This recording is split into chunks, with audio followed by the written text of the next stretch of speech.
This is the Counselling Insights Podcast, a podcast to help you develop your own insights and practices as you listen to Vicki Enns connect with counselors and helping professionals about their work, their passions, and their strategies.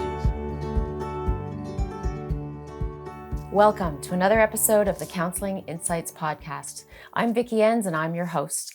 And joining me today is Mary Claire Decker.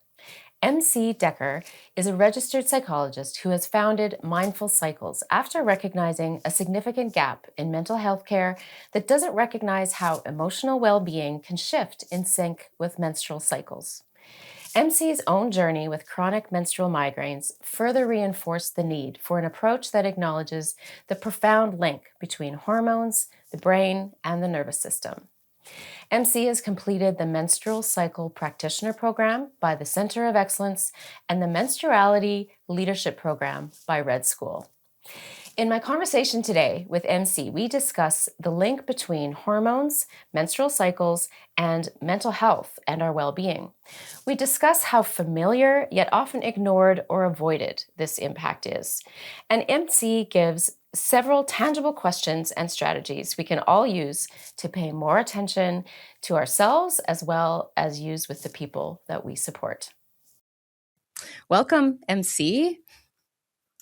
Thank you, Vicki. Thanks so much for having me today. Yeah, I'm really delighted to talk to you again. And we've had a brief conversation. And so I'm excited to dive in a little more with you and to learn more about this really fascinating area that you've really focused in on with your practice.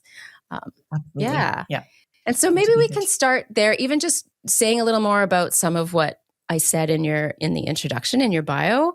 I wanted to ask you right away, can you tell us more about what is the Menstrual Cycle Practitioner Program? Because I had no idea such a program existed, and I imagine that's true for many of our listeners too. Yeah, it's an online sort of education program through the Center of Excellence, Vicki, which is a UK-based organization. And really what I would say about that program is it's kind of a foundational or introduction to kind of the menstrual cycle in general. So it's learning about, what hormones are involved in a typical menstrual cycle, what are some of the health and mental health conditions we can see kind of shift and change across the cycle. So for people who have a particular interest possibly in this area, it's a really good kind of starter place and kind of a foundational place to kind of learn some basic information about the menstrual cycle. Yeah. Yeah. And then you, of course, have linked it with mental health and that whole part of your journey, as well as your own personal journey. And I wanted to just invite you to say a little more about that, if you'd like to, as part of your backstory to this, that, mentioning that you have a very personal history and link to this interest as well. So tell us a little bit more about how that shaped this path for you. Yeah, I'd be happy to. Yeah, really, it was my own personal journey that started this for me, as it often is, I think, for people, right, when we get into these kind of special areas. But so I have suffered for all of my menstruating life with severe menstrual migraine. And about 10 years ago, they started to get quite severe and they were really starting to impact my quality of life. And so I went into the medical system looking for some support and some ways of managing the migraines. And I did get some. I got some good treatment. But what I was told consistently was, well, we can treat you for migraine in general, but we don't actually know a lot about menstrual migraine. We know that they're often more difficult to treat and less responsive to medication, but no one's really doing the research. So we don't actually know how to support you with this. So quite frankly, that answer, it kind of ticked me off. And so I bet. Well, I'm going to start learning, about the menstrual cycle myself. And so that's sort of what led me to begin researching the menstrual cycle. And one of the things that I started to do in that process, Vicki, was to track my own cycle and to study the cycle. Initially, that was for signs and symptoms of my migraine, like when are these occurring, what's happening the day before, the day after. And that was a super helpful process for the migraine. But what ended up happening was that I started to discover that much more about me was cyclical than I had thought. And so I started to see patterns in myself, around things like my own emotions, how they would show up, how I would express them, patterns in my relationships, all kinds of things.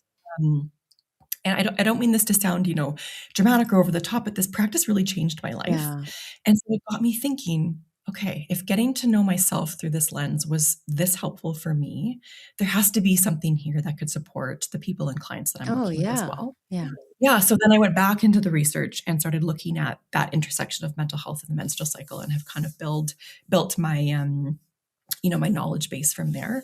And yeah, sort of since then I have really been working to, support clients in this way, Right. but then also to teach and train other therapists how to Yeah. integrate this knowledge into Yeah. their practice as Yeah. well. Yeah. It's interesting as I listen to you talk about it again, it almost seems so obvious, right? As someone also in a formerly menstruating body.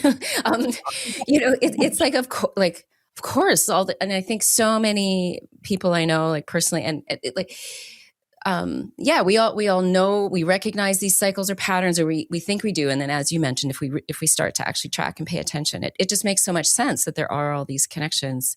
But I can Yeah, really it does. resonate, and I think so many others probably too.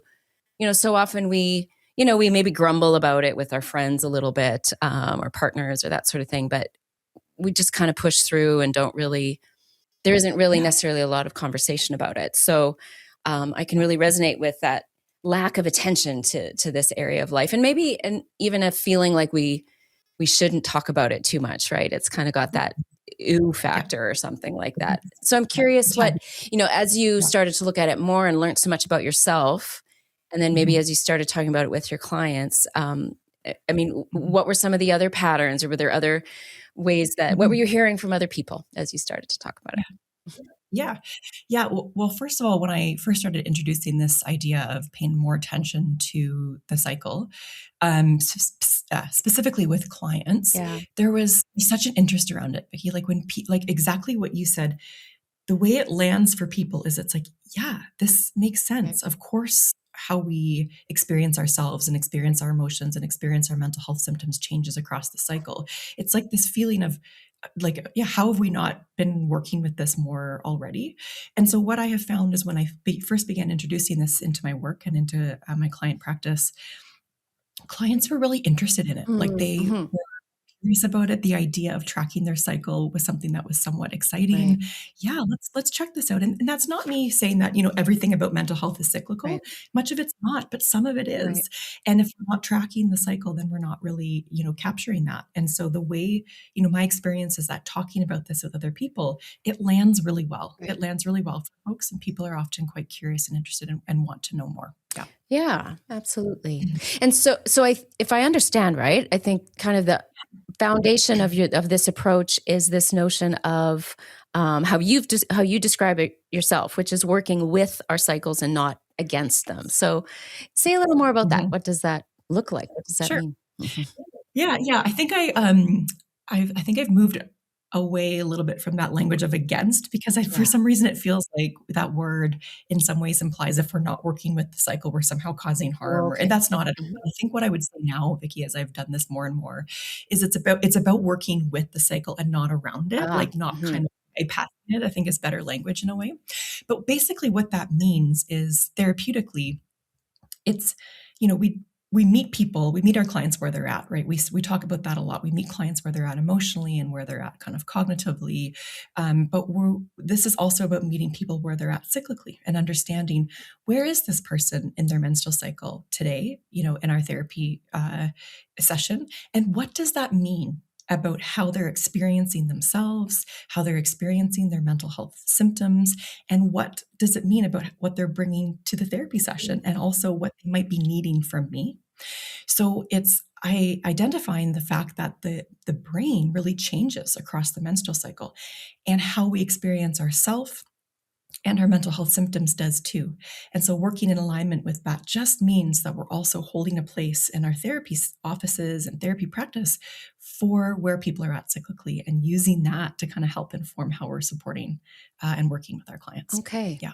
I'm wondering, Mhm. could you give us an example, like just to make that a little more Yeah. tangible? Like how might you like you might be inviting someone to track, and so what would that even look like? I guess there's probably lots of different ways. Maybe I'm sure there's folks that like charts, there's people who are just journaling about it, but I'm curious, like what would be the kinds of things when you say our brain changes across the cycle, like what Mhm. might actually be Mhm. showing up in a person's day to day? journaling Yeah. about it. Yeah. Yeah, so many Okay. things. Yeah. But, I'll pick a few Sure. that I think are, like, most relevant kind of, I think, for clinical practice. So one of the biggest things that shifts and changes across the cycle, Vicky, is regulation. Yeah. It's our ability to, regulate and manage, our nervous system, our affect, our emotional experience. What we see neurobiologically is that, at times in the menstrual cycle where estrogen is increased, we have increased activity in the prefrontal cortex. And so, what we see as a result of this is that um, folks and people with menstrual cycles are more easily able to access regulation Mm. at times in the cycle Mhm. where estrogen is higher. We have increased top down kind of regulatory effect and ability. And so, if we take an example, say, of working in our clinical practice with somebody who has a history of trauma, right, and who has struggled, or could be history of anxiety, anything really where someone's struggling with some dysregulation. If I know that where somebody's at in their menstrual cycle might be supportive of their goals around regulation, then I'm going to work with that. Mm. And I might have a session with that person at a particular time in their Oh, cycle interesting. where yeah, Yeah. we're knowing that this person Right. has sort of a wider window of tolerance at that Oh. time. Mhm. And I might draw from, I might use different interventions, I might use different techniques or tools, given that I know that this person's ability to regulate what's going on for themselves is improved at this point in the Right. cycle. Now, this has been something that will have worked with the client tracking Right. before doing, right? So I've invited this client into a place of curiosity around, hey, what would it be like if we tracked some of these symptoms or experiences that you're reporting across a few cycles to see sort of what is ebbing and flowing and what's changing, right? And very often we'll see, and this is the case in some of the research that we see around trauma too, Vicky, is that um, trauma symptoms improve quite significantly. They don't go away, but they improve sort of early to mid cycle, and they often get worse kind of in the second half, in the Mhm. luteal phase of the cycle. So if I have tracked with my client that this is the case for them, then I am going to offer different tools or different interventions mid cycle when I know that person's nervous system has increased capacity for Right. things. Yeah.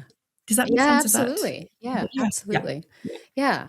Um, okay. And there you just mentioned, like, I know when we spoke initially, you talked about aligning interventions neurobiologically. And so this is an example of that. Yeah. This is an example of it. Yeah. Yeah, Yeah. yeah.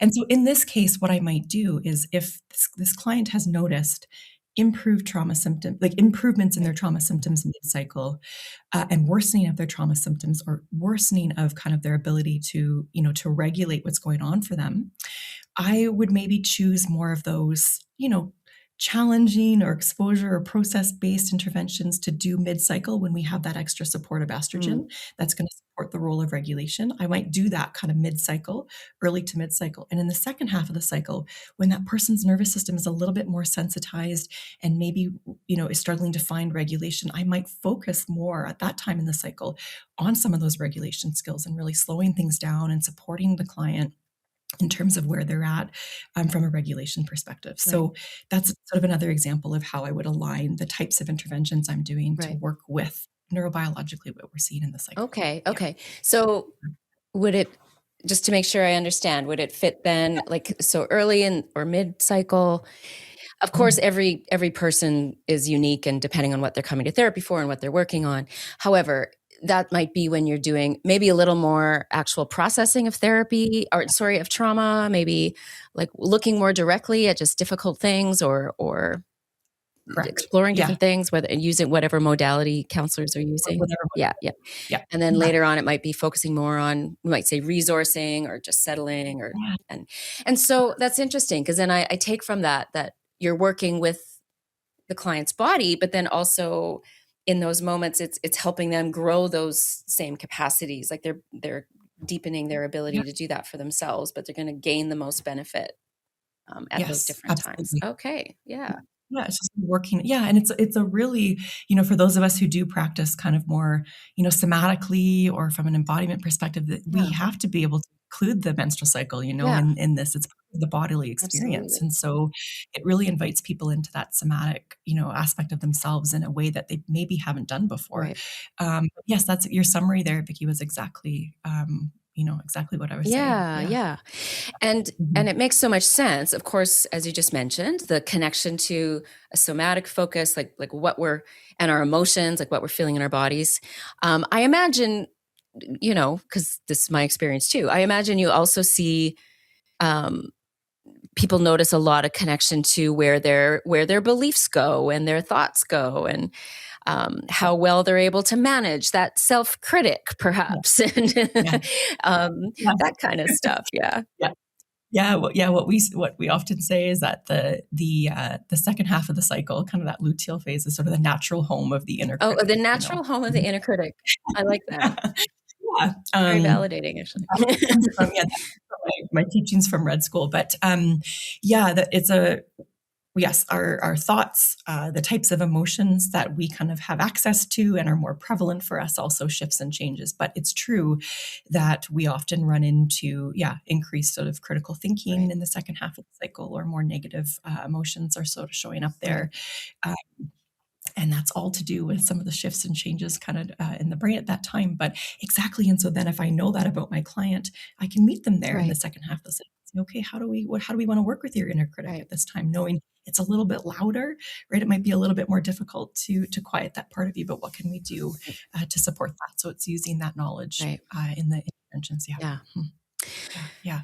MC, I'm wondering, so I'm thinking about folks listening and who, are counselors of some sort themselves, and probably also really resonating. So, well, yeah, this makes so much sense. And in some ways it sounds fairly straightforward, right? Like you said, include thinking about cycles and menstrual cycles and asking people about it. But I wonder if you could talk a little bit about, because I know you also, I think you train other counselors, right? Or you offer some workshops or courses for folks. And so give us a little taste of like, how do you help people learn how do we thoughtfully even introduce this? Because even though it seems logical as we talk about it, at least in my practice, I know there often tends to be quite a divide between what's happening for us physically and our mental health, and so it might feel really different for folks to be asking. And again, because it's specifically about, as is true for many areas of women's health, again, I think people might be hesitant to broach the subject, perhaps. Just curious what you found with that. Yeah, thank you for saying that, Vicki, because I get that question a lot, sort of like, how do I actually do this? Like, what do I say to bring this into my practice? And so what I often say to people is it's important, I think, to reflect on our own, kind of experience of talking about the menstrual cycle, what, stigma or bias might be present within all of us, because the reality is, and I think this is one of the reasons why we're not already doing this more in practice, is there still is this menstrual stigma in our culture and society. Yeah. I think that's changing. We're seeing, more conversations now about, perimenopause and menopause, and people are becoming a bit more interested and open to this idea that the cycle affects, many aspects of who we are. But menstruation and the menstrual cycle is still not really dinner table conversation in most people's houses. And so I think starting to reflect, as the therapist, on kind of your own comfort level, because the confidence you kind of bring into asking the question sort of sets the tone in terms of how that will land with your client. And so what I often tell people is, just as you're in your first few sessions, as you're hearing people kind of explain or talk to you about what's going on for them, you just open with a really curious question. First of all, I often ask the question, do you have a menstrual cycle? Right. But then if the person does, I'll often just say, something along the lines of, have you ever noticed that anything, that you're describing to me or sharing with me today changes across your menstrual cycle? And then what I'll often follow that up with is just a little bit of psychoeducation, something like, we're learning so much more, about the connection between the menstrual cycle and mental health. And I'm just curious if that's been your, experience at all. Just a really gentle kind of curiosity-based question. Yeah. Most people, if they have a menstrual cycle, will answer yes to that question. And then it's a little bit of an invitation to ask further questions and to go a little bit deeper into what they're noticing. Yeah. So that's often how I say that's the place to start, is just with this curiosity. The other thing is, sometimes we'll hear from our clients things like, we ask them, okay, how have things been going since our last session? And they'll say something like, oh, up and down. Right. Or it comes and goes, good and bad. These are really good opportunities, or again, invitations to just get curious. Oh, I'm wondering if any of these ups and downs or these goods and bads, if you've noticed that those are changing across your cycle. So there's lots of these little opportunities or Right. invitations to ask initial Oh, questions. yeah. Yeah. Yeah. Yeah. Yeah. And then what I would say is if the client is interested, and many people are, we often invite them, hey, would you be interested in tracking your cycle, for the next X amount of time? Ideally a few cycles is great, but 1 to 2 cycles, just to see what we're noticing in terms of how your mental health is changing. And sort of starting there. Yeah. Vicky. Yeah. Yeah. Absolutely. Yeah. Yeah. That's lovely, and appreciate you giving those real tangible examples, because I can just hear in that it's just broaching the topic, bridging the subject, and then just very invitational to see if it's an area they're interested to explore. Yeah. Yeah, and what we also know too is that clients are, and we can see this in some of the research, that clients are still, because of the stigma, Mm-hmm. clients are still hesitant to bring up menstrual cycle related issues with physicians, with mental health Yeah. practitioners. And so it's really important that we ask the question. People are used to, and many of us can probably reflect on experiences in the medical system where, the cycle related aspects of ourselves have been minimized, or overlooked entirely. Like, oh no, there's no way that your knee pain is changing across your cycle. Like these types of things that kind of get Yeah. minimized. We've all had that Right. experience. And Yeah. so, from my perspective, clients mostly really appreciate the questions Yeah. and mostly really appreciate the opportunity to speak about this because it's been something that may have been silenced or minimized in other circles Right. before. Yeah. Yeah. Mhm. So, and I want to ask you this, MC, just because as I'm listening to you, it sparks this question. This might be taking us off our main focus a little bit, but I can't help thinking, I think like all humans, all bodies have Yeah. different have impacts of hormones, I'm sure, and different kinds of cycles. And so, do you see that as well? Like, kind of bridges into, no matter who you're working with, and whether they have a menstruation cycle or not, but just the impact of being able to notice the impact of cycles and hormones in their body, because there's a lot of different reasons and ways that people might be going through changes in that regard. Yeah. Yeah, absolutely. Yeah, for sure. I think this is part of a broader kind of conversation, I think, Vicky, around just like you Yeah. said, how hormones affect people's mental health in general, right? And that could be, for men and male people in male bodies, that could be for, the trans community, that could be for people on birth control, Right. right? There's all kinds of Yeah. aspects. But we have to be, and the reality is we don't have enough research. It's still not being researched to the Right. degree that we need it Yeah. to. That's starting to change, I think. And then, like you said, in perimenopause and menopause. So there's so much here to kind of look at further and understand further. Right. And again, it's not saying that the hormones is the full picture. Right. It's not everything, but it's something, and we're not quite capturing that fully yet. Right. In my Yeah. opinion, and this can affect, like you said, so many people in so many different Right. bodies. And we think we'd really benefit from further conversations and further research on this Absolutely. too. Yeah. Yeah, Yeah. for sure. And I imagine too, the other thing I'm thinking about is that, if this is an area that a client is interested in and they start tracking, I mean, absolutely, just to really work with the cycle as you've been describing to us already today.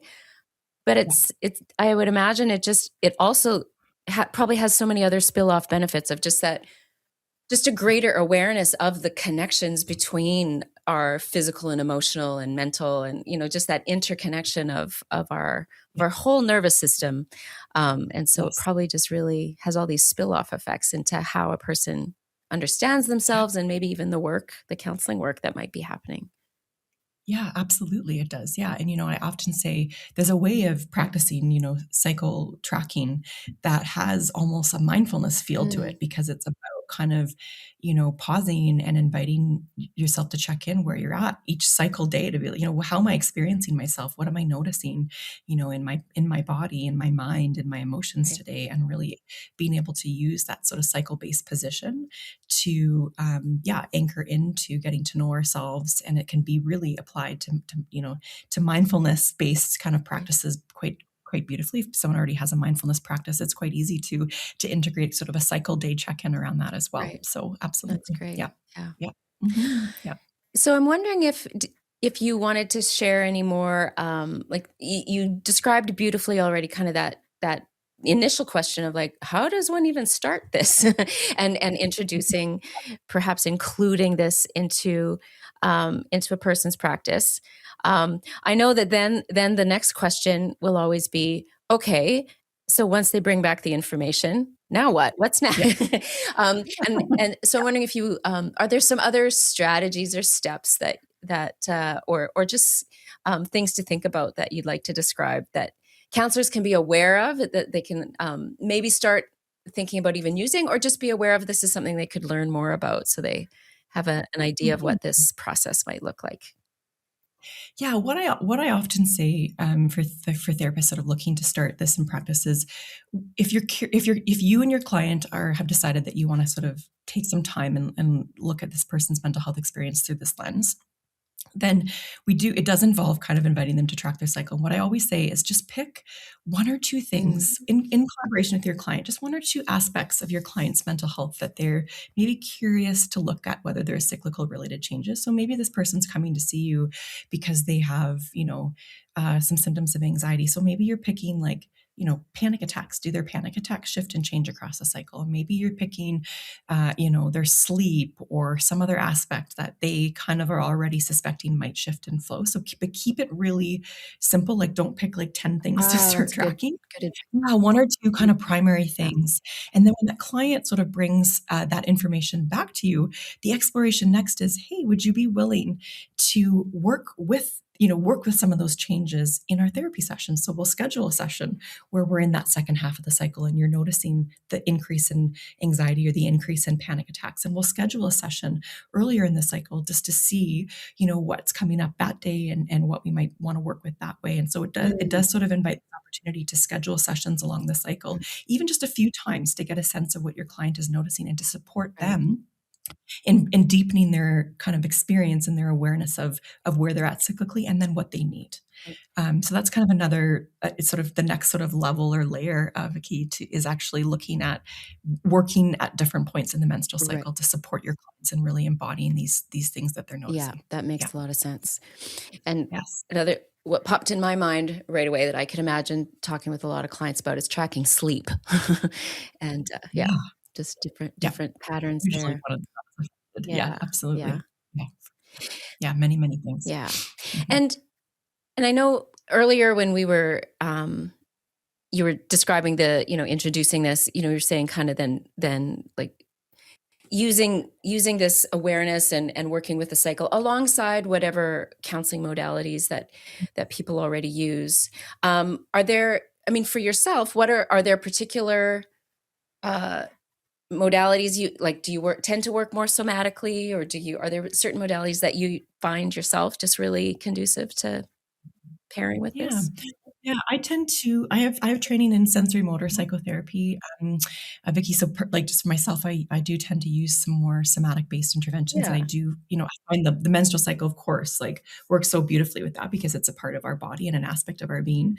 But in working with other therapists and doing training with other therapists, this model or this framework, I would say it's not a new model. This framework really works well with IFS.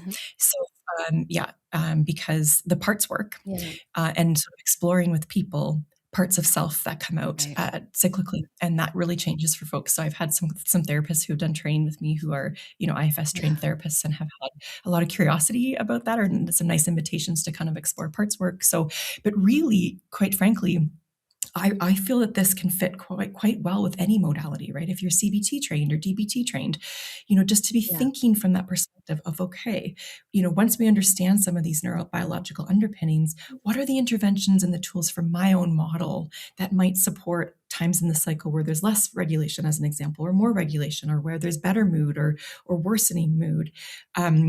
Therapists are really, able to draw from whatever model they're already trained in. Vicky, I think it fits quite well with it's kind of the beauty of it. That makes a lot of sense.